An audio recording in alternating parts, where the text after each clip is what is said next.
Following a shocking revelation, Keir Starmer has been publicly humiliated at the worst possible moment.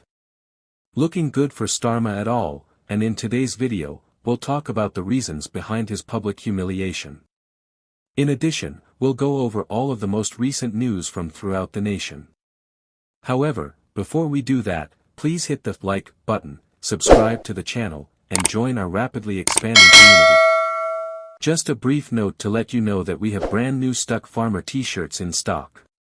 You can get them right now at British.com or by clicking the link in the description.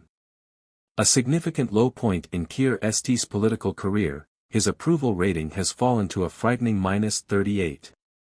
This isn't simply a bad week or month, it's a prolonged and drastic decline. Week after week, free-fall statistics don't just go down, they're plummeting by 5 to 10 points at a time. His overall popularity has dropped by more than 50 points since the last general election, which is almost unprecedented for a political leader in contemporary British politics. It is evident that Starmer's reputation with the public is seriously in jeopardy, and recent polling data has only made the situation worse. In one startling survey, Starmer was compared to people like Donald Trump and Nigel Farage, and the results were nothing short of humiliating, with Farage placing a respectable second and Trump taking third. Starmer languished at the bottom, indicating that his appeal is waning even when compared to divisive figures who have little direct political ties to the UK. The embarrassment for Starmer was only exacerbated by a separate poll that JL Partners did for the Daily Mail. Unexpectedly, Martin Lewis, a consumer advocate and financial writer, came in first place with a remarkable 67% approval rating, indicating that popular trust. Lewis was followed by former Top Gear host Jeremy Clarkson with 43% approval, Nigel Farage with 33%, Boris Johnson with 31%, and even Elon Musk, a billionaire businessman without political aspirations in the UK, with 29% approval, and Starmer with a pitiful 26%, barely making it past the cutoff. When public figures who aren't even actively involved in governance, like Clarkson or Musk, are perceived as more favorable than the leader of the opposition, it raises serious questions about Starmer's ability to connect with voters. It's not just a perception issue, it's a fundamental issue of leadership in the private sector. Ed Davey, the little-known leader of the Liberal Democrats, is not just bad, these figures are devastating. CEOs who oversee such disastrous declines in trust leave their positions. Nick Blah, a political analyst, recently joked that although I think Starmer would survive the holiday season, it's getting harder to see how he could guide the Labour Party into a general election.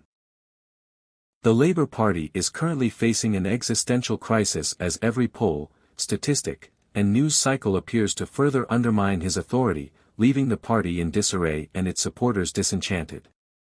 Do they choose to remain with a leader whose approval ratings are in free fall and run the risk of having a very unpopular person in charge at the next election, or do they take the plunge and change in the hopes of preserving what little credibility they still have? One thing is certain, Keir Starmer's leadership has reached a turning point, and unless there is a significant change, his days are numbered. Maybe numbered. What do you think? Please share your ideas in the space provided below. In other news, the UK may face challenges in the months ahead due to the demand for electric vehicles. Tariffs on low-cost electric vehicles from China are inevitable, according to Falls and an increasing number of voices, including Reform leader Nigel Farage. This year, tariffs have been imposed on China in retaliation for its shipments of less expensive electric cars. As drivers switch to zero-emission vehicles, several governments are concerned about the potential effects of Chinese electric automobiles on well-known Western brands. Automobiles. The UK has not yet responded to any cautions issued by China or the automobile industry.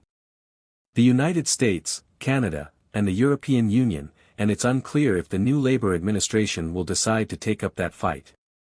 When the Biden-Harris administration declared that the tariff rate on electric vehicles under Section 31 of the 1974 Trade Act would increase from 25% to 100% in 2024, the United States became the first major nation to take decisive action against China. The administration cited concerns about China flooding the market with low-cost EVs and hoped that the tariffs would shield American manufacturers from unfair practices. The European Union only confirmed its tariff plans in October, but Canada followed suit by imposing a 100% tariff on Chinese-made electric vehicles along with additional duties on Chinese steel and aluminum. The bloc had been negotiating which manufacturers should be subject to which tariffs, and in the end, it was decided that BID would be subject to a 177% tariff while G 18.8% and SAIC 35.3% would see higher duties. In March, former Transport Secretary Mark Harper announced that the UK would impose harsh new tariffs on China in response to car dumping. He acknowledged that people were worried about the growing number of Chinese electric vehicles in the UK, primarily due to the cost of new electric vehicles and competition between established brands. Other cooperating companies will be subject to a duty of 20.7%, while non-cooperating companies will face a tariff of 35.3%. We are always vigilant to international developments and are very clear that any decision over the implementation of tariffs must be the right one for our domestic automotive industry, according to new data from the Society of Motor Manufacturers and Traders. Harper cited very strong measures and praised the UK for having a good legal structure to create a level playing field for all manufacturers. Chinese companies are already starting to gain traction in the UK. This year, the market with BID has sold 6,040 vehicles, followed by Omada with nearly 2,000 sales and GMW Aura with 1,127 new registrations.